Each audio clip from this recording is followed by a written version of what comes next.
Além de atriz, professora do TPC, coordenadora dessa escola e fazendo pós em comunicação, não é mesmo? Pois é. Então, Shirley, por favor, fala aí para o nosso programa. Conta mais. Bom, eu comecei a fazer teatro, na verdade, com 9 anos de idade. Mas a primeira experiência que eu tive com teatro foi aos 6 anos, quando eu estava no prézinho, que aí ia fazer uma homenagem, uma festinha de homenagem ao Dia das Mães. E aí a professora minha de prézinho, vendo o jeito que eu era, né, que eu sempre fui bastante comunicativa, ela falou, eu vou te dar, eu nem lia, nem sabia ler na época, e ela teve a ideia de eu declamar um poema, interpretar e declamar um poema em homenagem ao Dia das Mães. Você lembra qual poema? Ai, não. É porque, tipo assim, eu tinha 6 anos e agora eu tô com 33, né? Faz um tempinho. E aí, minha mãe pegou, mas ela não lê tudo, não. Aí minha mãe falou, não, eu ajudo, né? Que a diretoria ainda questionou, mas ela nem lê. Aí a professora falou, não, mas ela faz. Tal. Aí minha mãe me ajudou. Eu sempre tive muita facilidade para decorar, sempre, mesmo quando eu não lia. E aí eu lembro que eu decorei tudo e aí os outros professores falavam que eu sempre fui muito miudinha, né? Ainda mais com 6 anos, falavam, ela não vai entrar, sabe?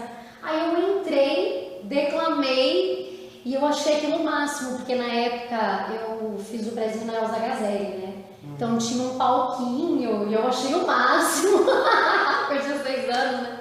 Entrar naquele palquinho, aí depois eu representei as pessoas aplaudindo. E mesmo com 6 anos eu senti que aquilo era super familiar, que eu queria aquilo pra mim. E aí a minha professora de prézinho ainda falou, você procura um curso de teatro, né, tal, pra ela fazer. Deixa eu pegar esse gancho aí. Você acha então que nós da área artística, em geral, né, não tô falando só do ator, a gente já nasce predestinado, a gente já vem com esse bichinho, ou é uma coisa descoberta? Eu acho que existem os dois lados. Eu acho que tem pessoas que você vê que já nasce, igual eu mesmo tenho alunos, crianças, que você fala, gente, essa menina, né, já veio com o bichinho, né, do teatro, do artista na veia. Mas tem pessoas que se descobrem, entendeu? E é muito bacana isso também, esse lance da descoberta, né? E aí depois, passou um tempo, minha mãe não me colocou no teatro, nada, porque também a gente nem tinha condições na época, tudo. Aí eu peguei uma professora, que ela tinha, na 3ª série, eu tinha 9 anos de idade, e essa professora ela tinha um método diferente de ensinar. Então, por exemplo, ela ia ensinar português, ela fazia montagens de peças de teatro. Quando ela ia ensinar matemática, ela fazia joguinhos pra gente aprender a tabuada. Ela chama Maria Antonieta, eu me lembro dela até hoje. E aí ela começou a montar peças, né, pequenas cenas, para falar sobre as lições que a gente estava aprendendo, até de ciências, né, de português, tudo. E aí ela também viu esse lance em mim. E aí veio esse lance, né, não só em mim, como em outras pessoas que estavam lá na nossa sala, tudo. E aí veio uma enfermeira, na época chamada Dona Regina, que ela também era formada em artes cênicas, e ela estava fazendo um outro trabalho na escola sobre orientação, porque estava começando a dengue, foi em 1992 isso. E aí ela era formada em artes cênicas também, e ela teve uma ideia de montar um teatro sobre a dengue. E foi o meu primeiro grande personagem, o mosquito fêmea da dengue, que eu lembro tipo até hoje, né, quando eu tinha 9 anos. Então eu fazia o mosquito fêmea, né, e tinha o mosquito macho, aí tinha uns diálogos muito engraçados entre o mosquito fêmea e o mosquito macho, tal. E aí ela teve a ideia, depois dessa peça, promessa de montar um grupo de teatro dentro da escola para fazer peças educativas, não só falando sobre doenças, como também sobre o folclore, Monteiro Lobato, enfim, e aí começou tudo. E aí eu comecei a fazer oficinas, né? Fiz muitas oficinas no sótão, né? Lá no subsolo do Teatro Municipal. Então, conta mais. Sim. E aí eu fiz logo quando o Ribeirão ainda era Santa Elisa, né? Eu fiz o curso que eram 6 meses ainda na época. Aí depois eu acabei fazendo de 1 ano, né? Tudo. Logo depois veio o TPC. E aí eu tava um tempo parada sem fazer teatro, né? Porque daí eu comecei a trabalhar e a estudar, né? Porque eu comecei a trabalhar com 16 anos. E aí quando eu tava um tempo sem fazer teatro, eu vi a propaganda do TPC num folhetim, eu lembro que eu tava no ônibus. Eu falei, eu vou voltar a fazer. E aí eu voltei a fazer teatro aqui, e foram eu fiz todos os cursos que tem aqui na escola, todos os níveis, e comecei a fazer trabalhos para o grupo TPC, inclusive PROAC, trabalho de teatro empresa. Depois eu fiquei um tempo fora, porque eu trabalhei com o Zibaldoni, grupo Zibaldoni, durante 2 anos. Né? Aí lá também a gente fez uma peça infantil muito bacana, falando sobre o meio ambiente, que eu fazia a Senhora Shampoo, né? Não me lembro disso. Fiz a Carol Veloni, que dirigiu, e fiz também o Amor Sem Limites, né? Que quem dirigiu foi o Renato Greco, junto com o Leonardo Santa Rosa. Também nós fizemos os Doutores da Alegria, né, onde a gente ia em orfanato, a gente também ia em asilos. Então foram assim 2 anos de muito aprendizado também lá no Grupo Zibaldoni. E aí depois de 2 anos eu voltei para cá, né, pro TPC, onde depois de um tempinho que eu estava aqui fazendo algumas produções, fiz 2 produções assim, 3 na verdade, né, nesse período que eu voltei, que para mim foram muito importantes, que foi o Plínio Marcos, né, Um Grito de Liberdade com a Thaís Pupo, né, onde eu fiz a Neuza Sueli, e para mim foi muito importante ter conhecido melhor esse autor, que é o Plínio Marcos, porque realmente eu li a biografia dele, pesquisei, então para mim foi muito importante ter conhecido mais profundamente o Plínio Marcos, porque até então eu tinha assistido uma peça dele chamada Madame Blavatsky, que quem dirigiu foi meu amigo e grande diretor, Ademir Esteves, e depois fazer o Plínio e estudar, né, foi muito bom para mim, assim, eu sou apaixonada, sou muito fã do Plínio Marcos até hoje. Como é que é ser mulher e atriz? As 2 coisas andam juntas ou elas são coisas separadas? E porque eu estou perguntando isso porque você, além de uma mulher muito forte, é uma atriz muito batalhadora, competente e política. Você se ajusta muito às causas sociais. Me conta um pouco disso, depois você pode voltar a falar da sua carreira. Assim, você fala como que é ser mulher e ser atriz. Uhum. Engraçado é que eu faço uma junção da Shirley nas 2 coisas, mulher e atriz. Sim. Entendeu? Eu não separo, porque sem o teatro não existe a mulher, porque tudo isso que vem em mim, a política, até o feminismo, a bandeira de realmente lutar pela causa das mulheres, ela vem muito com o teatro.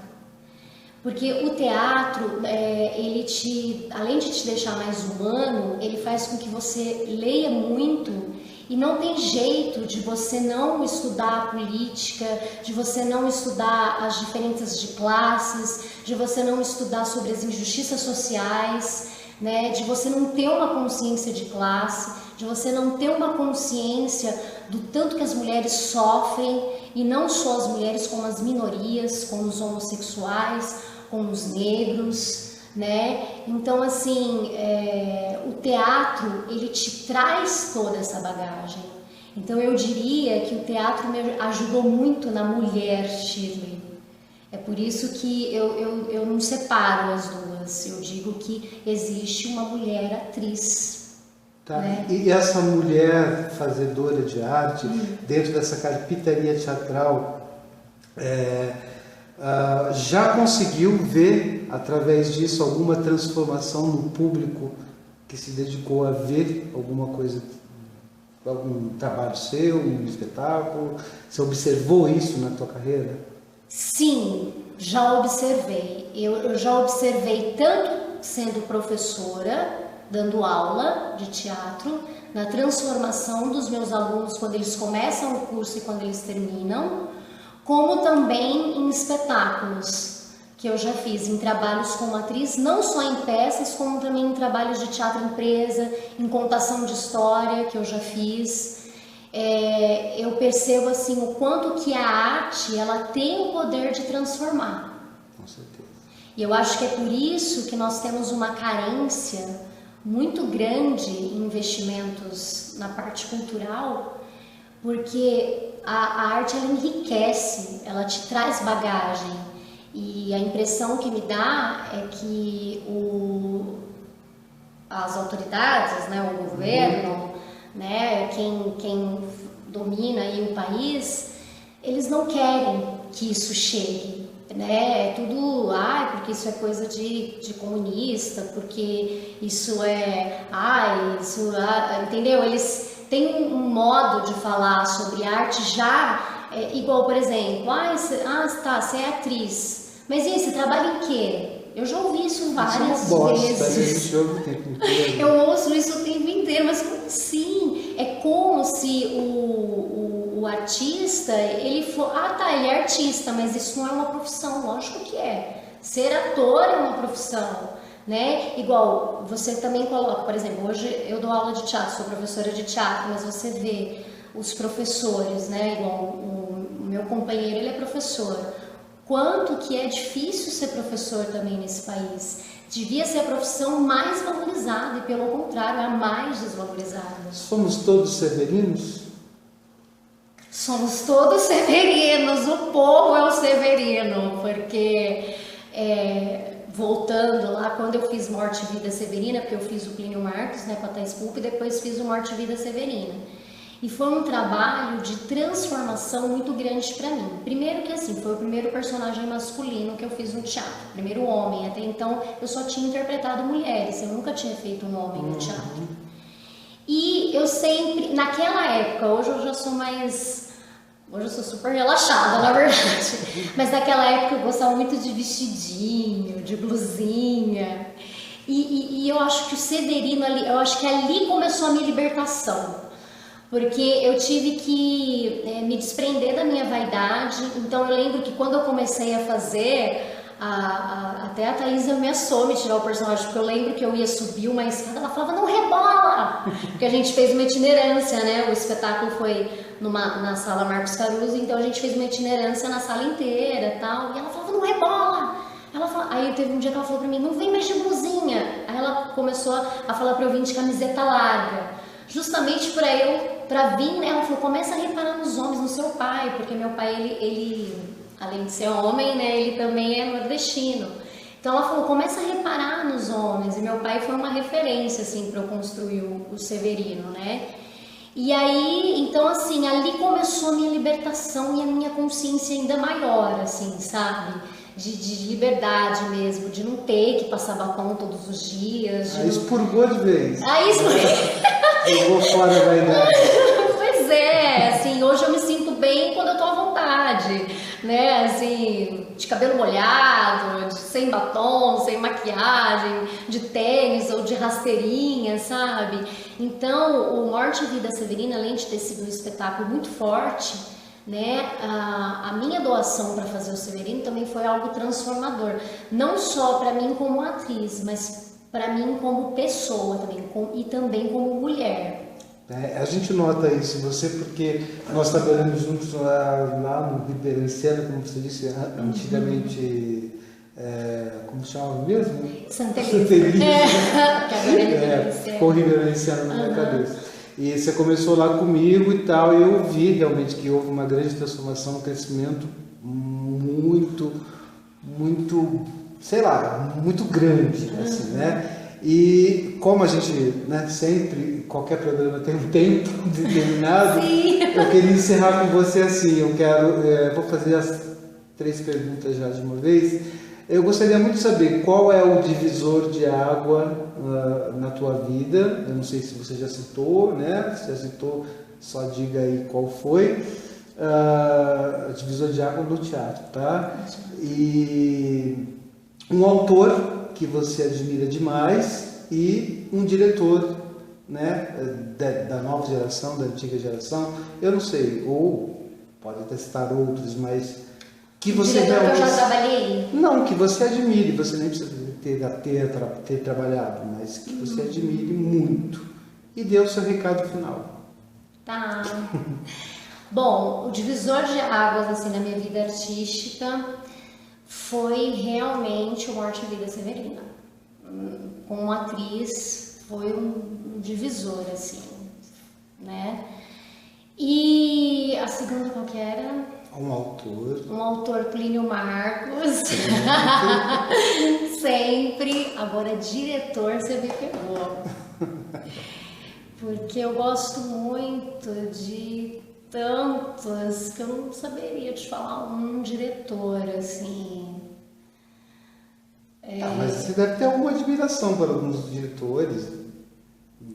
Você pode citá-los, você não precisa falar é o meu predileto, mas alguma coisa que te... Deixa eu ver. Também, se não quiser, não é obrigado. Não precisa pegar ninguém. Eu entrevistei aqui a semana passada o Fábio, ele foi citando alguns diretores com quem ainda não trabalhou e tal, mas nada... Não, porque forçado, assim, porque... eu gosto muito dos diretores que eu já trabalhei, né? O Gilson, né, filho, gosto bastante, porque eu aprendi muito com ele lá, né? O Ademir Esteves, que a gente voltou a trabalhar agora. A Thaís Pupo foi muito importante para mim. Ótimo. Né? E a Bolinha Monteiro também. A Bolinha é sempre citada aqui. Sempre citada. A Bolinha e assim, dos mais assim... Ferrado, você sabe que assim, eu gostaria muito de ser dirigida. Ele nem é tão conhecido, mas eu gostaria de falar dele, porque eu conheci ele pessoalmente. E ele, além de ser um grande autor de teatro, ele também dirigiu já algumas peças. E ele falando, putz, queria ser dirigida por esse cara, que é o Marcos Caruso. Né? A peça que ele faz com a Irene Ravache, né, que eles estão jovens e aí eles vão envelhecendo. E ele veio aqui no TPC, fez uma visita aqui pra gente, e aí ele foi contando e ele foi fazendo os corpos de como eles iam envelhecendo. Ele jovem, meia idade e depois velho. Eu achei aquilo tão incrível, né, que isso ficou na minha cabeça, que eu falo, cara, eu queria que esse cara me dirigisse um dia no teatro. Marcos é uma pessoa muito inteligente, muito sagaz. Sim, né? sim. Eu durante muitos anos eu fiquei em cartaz com uma peça dele, que é o Porca Miséria. Agora talvez a gente vai até voltar, porque é uma comédia que ele escreveu em 98, 96, eu acho. E é super atual hoje, sabe? Ele criticando a política, né? Aí já contando uma novidade, talvez de setembro ele esteja por aqui, né? Talvez. Então, assim... E mesmo você, depois de anos, depois em 2017, ela ainda é super atual. Então tá, agora você vai me contar mais o seguinte, fala aqui para nossa câmera qual é o grande conselho que você dá para essa nova geração de atores que está aí despontando.